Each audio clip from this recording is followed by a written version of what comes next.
Causa Operária TV dará início hoje a uma série especial sobre a participação do Partido da Causa Operária nas eleições de 2010.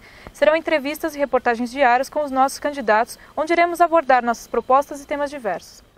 Hoje serão entrevistados 3 dos nossos candidatos do Distrito Federal. O candidato ao governo, Ricardo Machado, a candidata a deputada federal, Percy Mahara, e o candidato a deputado distrital, Juliano Lopes. Quais são os principais problemas enfrentados pela população do Distrito Federal e quais são as propostas do Partido da Causa Operária para solucionar essas questões? Brasília tem vários problemas, né? E um deles fundamental é em relação à corrupção. A corrupção nas 3 esferas de poder, tanto no Executivo, Legislativo e Judiciário. Nós estamos participando nessas eleições não com a ilusão de que a eleição vai resolver o problema da classe trabalhadora. Os trabalhadores só vão poder resolver os seus problemas através das suas próprias lutas. Essa é a nossa proposta. O problema do DF é como o que se vê também em diversos estados do país, né?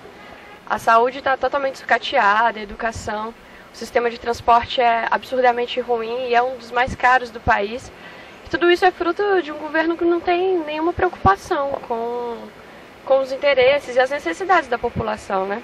A corrupção que o Ricardo comentou é um exemplo importante porque o último período foi marcado por conta dessa luta que acabou girando em torno da corrupção e ignorou o problema fundamental, que é o problema que as instituições do Estado só funcionam a partir e através dessa corrupção. E a ideia de participar das eleições, nesse momento, eu acho que uma da importância fundamental é de justamente aparecer no processo como apresentando a importância para a população se organizar em torno das suas próprias necessidades, né? Não para alimentar nenhum tipo de ilusão na eleição de um novo governo, que inclusive nesse momento, desse processo eleitoral, não há alternativas, né? Porque o PT, que se apresentou por muitos anos como alternativa justamente ao PMDB, estão juntos no processo eleitoral. Então é um processo muito escandaloso. Isso aí mesmo. O problema da corrupção, em tese, aliás, na prática, no sistema capitalista não tem solução. Você vê lá que em Brasília tinha mais de 40 pessoas envolvidas, de tudo quanto é instância do poder, e quem pagou o pato foi só uma velhinha lá, Euridice Brito, que não... Na verdade, assim, escolheram ela como boi de piranha, não tinha nada, ela só respondeu um processo e saiu. Os demais renunciaram ao mandato, então vão se candidatar depois, daqui a 4 anos e tal. Quais são os eixos do Partido da Causa Operária para as eleições no Distrito Federal? Olha, na questão das eleições, a gente nós não colocamos ilusões na questão das eleições. Como eu disse, né, a gente se apresenta nessas eleições, né, para que os trabalhadores, eles, através do partido do PCO, tenham voz em relação às suas reivindicações. Um dos eixos da nossa proposta é salário, emprego e terra. A questão do salário era fundamental e a gente defende um salário mínimo hoje, inclusive que está na Constituição e que não é colocado em prática pelos governos burgueses, que é em questão dos R$ 2.500, que seriam as necessidades para satisfazer as necessidades básicas da classe trabalhadora. A questão do emprego também, né? A questão do emprego, que é fundamental. Hoje a maioria dos trabalhadores, a grande parte dos trabalhadores, das pessoas em Brasília, 20% inclusive da população economicamente ativa em Brasília, se encontra hoje desempregada. E a questão da terra, que é fundamental, né? Hoje nós temos uma manifestação, inclusive, que até ilustra essa questão aí, que é a questão dos índios, que estão acampados lá em Brasília, em frente ao Congresso Nacional, reivindicando aí a questão da terra para eles. E o que a gente vê é a polícia de Brasília, que é uma polícia, inclusive, uma das polícias mais reacionárias que nós temos hoje no país.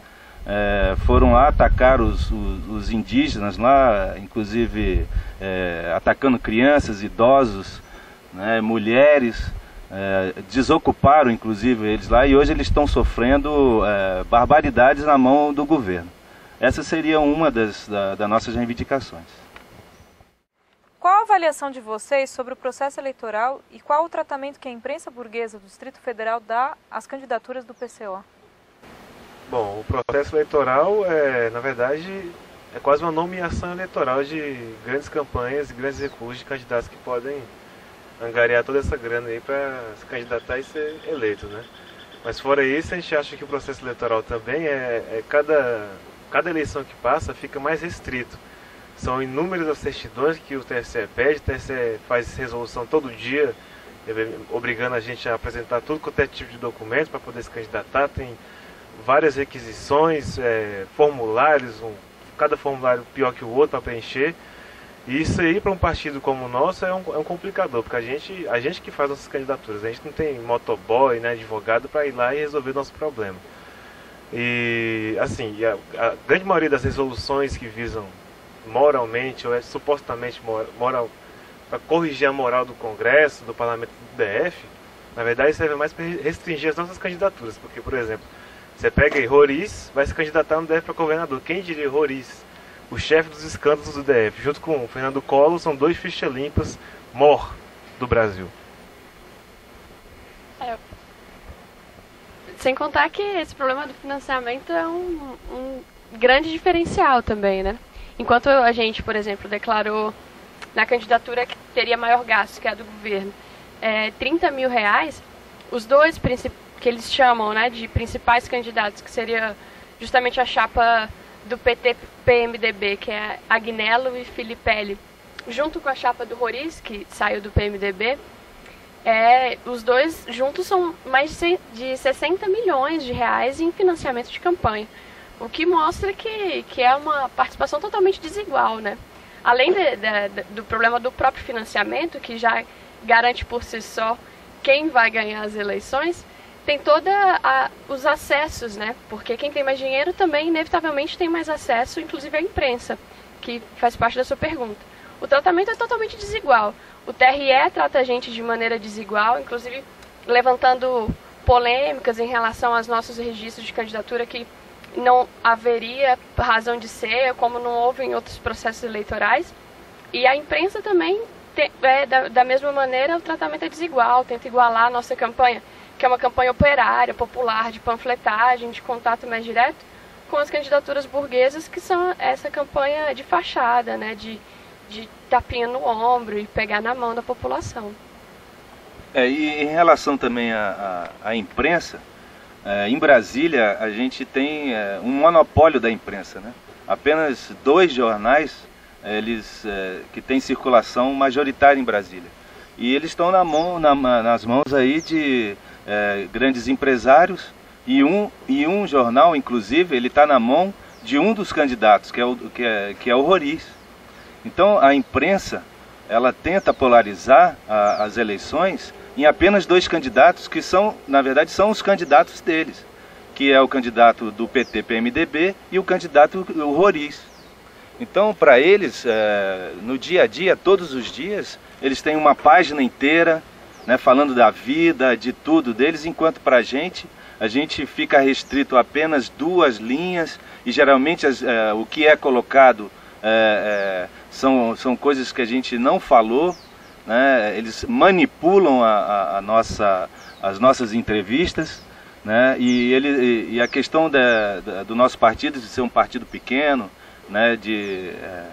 Como eles chamam, um partido nanico, que não tem, diferentemente desses partidos que são partidos de aluguéis, né? Nosso partido é um partido verdadeiramente dos trabalhadores, é colocado totalmente no escanteio. A gente não tem acesso à imprensa. Essa que é a grande verdade. Obrigada pela participação dos 3 candidatos do Distrito Federal.